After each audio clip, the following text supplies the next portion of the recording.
Hello दोस्तों, स्वागत है आप सभी का ज्ञान शकुंतलम में। मैं रुचि आप सबका बहुत बहुत स्वागत करती हूँ। मुख्य सेविका भर्ती के लिए जो हम लोग तैयारी कर रहे थे उसी सीरीज में आगे बढ़ते हैं। कल हम लोगों ने आईपीसी धारा 1860 पढ़ लिया था। अभी उसी के आगे हम लोग बात करेंगे भारतीय साक्ष्य अधिनियम की। तो भारतीय साक्ष्य अधिनियम में 1872 में आया था। तो हम लोगों को बहुत कुछ इसमें याद नहीं करना है, बस 1872 याद कर लेंगे काफ़ी है। इसकी धाराएं और ये सब याद करना हमारे एग्ज़ाम के लिए बहुत ज़्यादा ज़रूरी नहीं है।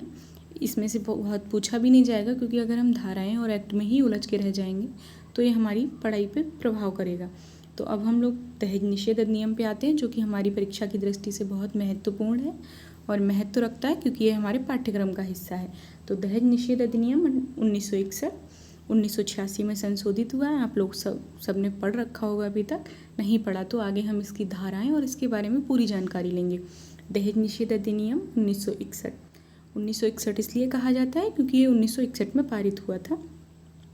इसकी धारा 2, अगर इसकी धारा 2 की बात करें तो धारा 2 में क्या है, दहेज निषेध अधिनियम 1984 और 86 के अंतर्गत दहेज लेने, देने या इसके लेन देन में सहयोग करना दोनों अपराध हैं। दहेज लेने या इसके लेन देन में सहयोग करने पर 5 वर्ष की कैद और 15,000 रुपये की जुर्माने का प्रावधान है। मतलब अगर कोई दहेज लेता है, देता है या बीच में कोई आकर आपका सहयोग करता है कि दहेज लेने देने के संबंध में, तो क्या है, 5 वर्ष की सज़ा है और 15,000 रुपये का जुर्माना है। यानी कि दहेज लेना और देना दोनों कानूनन अपराध है। इसके आगे हम लोग बढ़ेंगे। दहेज लेने और देने या दहेज लेने और देने के लिए उकसाने पर 6 महीने का अधिकतम कारावास, 5,000 रुपये तक का जुर्माना अदा करना पड़ता है। तो इसमें आप धनराशि याद रखेंगे कि जब कोई उकसाता है तो कितने महीने की सज़ा और कितने रुपए तक का जुर्माना अदा करना पड़ सकता है। इसके आगे बढ़ेंगे तो वधू के माता पिता या अभिभावकों से प्रत्यक्ष या परोक्ष रूप से दहेज की मांग करने पर भी यह सज़ा दी जा सकती है। मतलब अगर माँ बाप को कोई बोलता है कि दहेज दीजिए, दहेज नहीं तो कोई और संपत्ति उसकी जगह पे दे दी जाए, जैसे गाड़ी देना हो गया, वस्तु हो गया या कोई प्रॉपर्टी हो गया, तो वो सब दहेज के अंतर्गत ही आता है। तो दहेज कोई भी वस्तु हो सकती है, कुछ भी हो सकता है जो मांगा जाए, जिस धन राशि हो, कुछ भी हो, दहेज के अंतर्गत आएगा। इसके आगे हम बढ़ेंगे तो इसमें बताया गया है, पहले क्या था, न्यूनतम 6 वर्ष की सज़ा। अभी जब संशोधन हो गया है तो न्यूनतम पहले थी अधिकतम 6 महीने की सज़ा, अभी न्यूनतम कर दी। अधिकतम का मतलब है कि आप अगर मांगते हैं या देते हैं तो 6 महीने की ही सज़ा होगी आपको, उससे ज़्यादा नहीं हो सकती। अब क्या कर दिया है संशोधन के बाद से कि आपको न्यूनतम 6 महीने की सज़ा होगी, 6 महीने से कम सज़ा नहीं होगी, सेम 6 महीने से ज़्यादा ही आपको सज़ा काटनी पड़ेगी। और जो धनराशि थी वो 5,000 रुपये से बढ़ा के, पहले 5,000 थी, बाद में 10,000 रुपये कर दी गई है।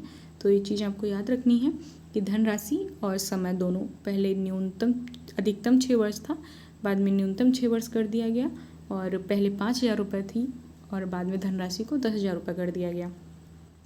इसके आगे हम लोग बात करेंगे दहेज निषेध अधिनियम 1961 की धारा 3 और 4 क्या है, इसमें दंडनीय है दहेज लेना, दहेज देना, दहेज लेने और देने के लिए उकसाना एवं वधू के माता पिता या अभिभावकों से दहेज सीधे या परोक्ष तौर पर दहेज की मांग करना। दहेज की मांग क्या, सीधे की या परोक्ष का मतलब अप्रत्यक्ष रूप से की, तो क्या है, दंडनीय है, कानूनन अपराध है। तो इसके लिए सजा का प्रावधान धारा 3 में किया गया है।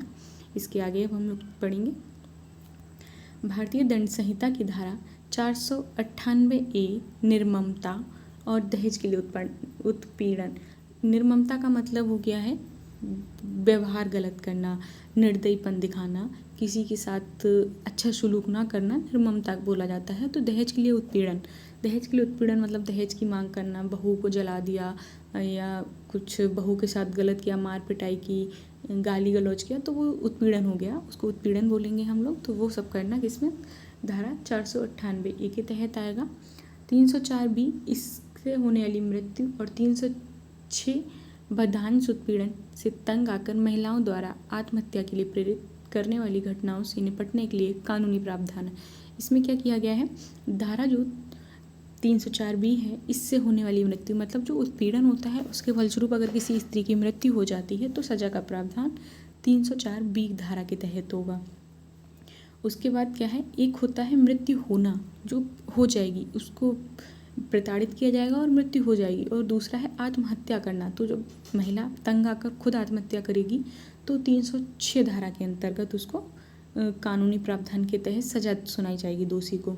अब हम लोग अपने नेक्स्ट उस पे चलते हैं, नेक्स्ट पेज पे आगे पढ़ेंगे। दहेज प्रत्यक्ष या परोक्ष तौर पर दी गई कोई संपत्ति या मूल्यवान प्रतिभूति सुरक्षा या उससे देने की सहमति है विवाह के एक पक्ष के द्वारा विवाह के दूसरे पक्ष को, क्योंकि दहेज की परिभाषा दी गई कि दहेज क्या है, तो एक पक्ष दूसरे पक्ष को ही देता है। बहुत सी सोसाइटी में आज भी महिलाओं को मिलता है दहेज, पुरुष की फैमिली देती है, जिसे खरीदना भी बोलते हैं।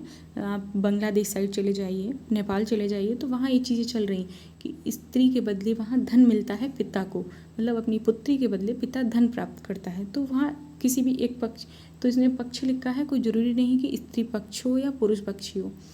विवाह के किसी पक्ष के अभिभावकों द्वारा, विवाह के किसी पक्ष के किसी व्यक्ति द्वारा किसी अन्य व्यक्ति को, शादी के वक्त या उससे पहले या उसके बाद कभी भी जो कि उपरोक्त पक्षों से संबंधित हो, जिसमें मेहर की रकम सम्मिलित नहीं की जाती। मेहर रकम आपको पता होगा, मुस्लिम विवाह में जो होती है शादी के वक्त एक धनराशि तय की जाती है जो महिला को तलाक के वक्त भरण पोषण के लिए उसका पति देता है, तो उस राशि को मेहर कहते हैं। अगर व्यक्ति पर मुस्लिम पर्सनल लॉ शरीयत लागू होता है तो, मुस्लिम पर्सनल लॉ मतलब मुस्लिम जो अधिनियम बना है शरीयत अधिनियम 1937, और जो मुस्लिम विवाह विच्छेद अधिनियम बना था 1939 में, तो उनकी बात हो रही है यहाँ पे। शरीयत अधिनियम मतलब 1937 वाले की बात हो रही है। इसमें क्या है, विवाह दिया गया है, दहेज की बात की गई है कि दहेज लेना और देना कैसे, कौन दे रहा है किसे, उसका वर्णन किया गया है यहाँ पे। 3 स्थितियाँ हैं। दहेज किन 3 स्थितियों में दिया जा सकता है? विवाह से पूर्व, विवाह के अवसर पर और विवाह के बाद। विवाह के पूर्व इसको समझाना, विवाह के पूर्व भी हो गया कि रोका सेरेमनी में दे दिया, ये शादी जब विवाह संबंध पक्का होता है उस वक्त को धनराशि देना विवाह से पूर्व हो गया। विवाह के अवसर पर में जिस दिन शादी होती है उस दिन महंगे महंगे तोहफे देना, अपनी बेटी अपने दामाद ससुराल पक्ष वालों को देना, तो वो विवाह के अवसर पर हो गया। विवाह के बाद, शादी के बाद हर किसी त्योहार पे फंक्शन पे मांग करना, बेटी घर आती है तब उसकी मांगें ससुराल वालों की तरफ से रहना, इधर मायके से कोई जाता है तब मांग रखना, मतलब 3 अवसरों पर दहेज की स्थिति बनती है। अब दहेज से जुड़ी प्रमुख धाराएं, अब हम इन सबसे महत्वपूर्ण बिंदु पर बात करेंगे। दहेज से जुड़ी जो धाराएं हैं उनके बारे में बात करेंगे। तो दहेज से जुड़ी धाराओं में सबसे पहले धारा 2, दहेज का मतलब कोई संपत्ति या बहुमूल्य प्रतिभूति देना या देने से प्रत्यक्ष या परोक्ष रूप से है। अगर आप इन शॉर्ट में समझें तो दहेज की परिभाषा किसमें दी गई है, तो धारा 2 में दी गई है।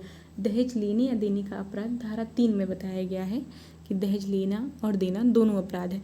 दहेज की परिभाषा अगर सीधे सीधे पूछेगा तो हम धारा 2 लगाएंगे, दहेज लेना और देना अपराध है पूछेगा तो धारा 3 सही होगा। दहेज की मांग के लिए जुर्माना धारा 4 में है। 4 किसी भी व्यक्ति द्वारा प्रकाशन या मीडिया के माध्यम से पुत्र पुत्री के एवज में, शादी के एवज में व्यवसाय या संपत्ति या हिस्से में कोई प्रस्ताव, मतलब बोल देगा कि मैं अपने बेटे की शादी तुम्हारे घर में कर रहा हूँ तो तुम्हें अपनी प्रॉपर्टी में मुझे हिस्सेदारी देनी पड़ेगी, या कोई बिजनेस है उसमें इतना पार्टिसिपेंट देना पड़ेगा, अपने शेयर्स आपको बांटने पड़ेंगे, तो ये सब क्या है, एक प्रकार से दहेज की मांगी रखना हो गया, इसे दहेज ही बोला जाएगा। कोई दहेज विवाहिता के अतिरिक्त अन्य किसी व्यक्ति द्वारा निर्धारण किया जाना, ऐसे बेटी को जो दहेज में पिता देते हैं वो बेटी ना प्रयोग करके पूरी ससुराल वासी प्रयोग करें, ससुर सासू माँ जेवर प्रयोग कर रही हैं, घर का सामान बेटी ना प्रयोग करके कोई और कर रहा है तो वो दहेज की श्रेणी में ही आएगा। 8 घटना से 1 वर्ष के अंदर शिकायत। घटना से 1 वर्ष के अंदर शिकायत का मतलब ये हो गया कि स्त्री की मृत्यु होना या उसके ऊपर उत्पीड़न होना, तो उस समय से 1 वर्ष बाद तक वो की शिकायत दर्ज करा सकती है। अगर स्त्री ने आत्महत्या की या मृत्यु हो चुकी है तो उसके मायके वाले क्या है, शिकायत 1 वर्ष तक अंदर दर्ज करा सकते हैं। धारा 8वीं, दहेज निषेध पदाधिकारी की नियुक्ति, मतलब दहेज निषेध पदाधिकारी मतलब जो खंड स्तर पर हो गया या जिला स्तर पर हो गया, तो दहेज निषेध जो पदाधिकारी होगा उसकी नियुक्ति का प्रावधान धारा 8वीं से किया। इसमें महत्वपूर्ण धाराएं ही संकलित की गई हैं, तो आपको ये सभी ध्यान रखनी पड़ेंगी। आप सब इन सबको नोट कर लीजिएगा अच्छे से। 2009 में राष्ट्रीय महिला आयोग ने इस अधिनियम में कुछ परिवर्तन प्रस्तावित किए थे, मतलब प्रस्तावित किए थे, हुए नहीं थे, आपको ये चीज़ याद रखनी पड़ेगी, जिसके अनुसार घरेलू हिंसा अधिनियम 2005 के लिए नियुक्त किए गए सुरक्षा अधिकारियों को दहेज सुरक्षा अधिकारियों के दायित्व भी निभाने के लिए अधिकृत किया जाए। 2005 में जो घरेलू हिंसा अधिनियम बना था उसमें बताया गया कि जो सुरक्षा अधिकारी थे उनको दहेज सुरक्षा अधिकारियों के दायित्व भी निभाने के लिए अधिकृत किया जाए, क्योंकि घरेलू हिंसा का सबसे बड़ा एक कारण ही दहेज है। तो इसलिए जो सुरक्षा अधिकारी थे उनको दहेज सुरक्षा अधिकारी के रूप में भी दायित्व निभाना चाहिए। ये चीज़ किसमें, महिला आयोग 2009 में बात की गई। आज हम लोग इतना ही बात करेंगे। दहेज अधिनियम हम लोगों ने पढ़ लिया है, आगे हम इसके आगे कल पढ़ेंगे स्त्री अशिष्ट रूप प्रतिषेध अधिनियम 1986। इसकी भी धारा आप लोग चलिए याद कर लीजिए, सन याद कर लीजिएगा। इसके आगे की बात हम लोग कल करेंगे। धन्यवाद। पढ़ते रहिए, सब्सक्राइब करिए हमारा चैनल। आपको मुख्य सेविका से जुड़ी सारी सूचनाएं इस पर दी जाएंगी और सबसे अच्छी वेस्ट सामग्री प्रोवाइड कराई जाएगी। मैं आप लोगों को वादा करती हूँ कि आपको वो सब यहाँ पे प्रोवाइड कराया जाएगा जो आपने अभी तक अच्छा कंटेंट आपको नहीं दिया गया, क्योंकि मैं भी आप लोगों में से एक ही हूँ। थैंक यू, धन्यवाद।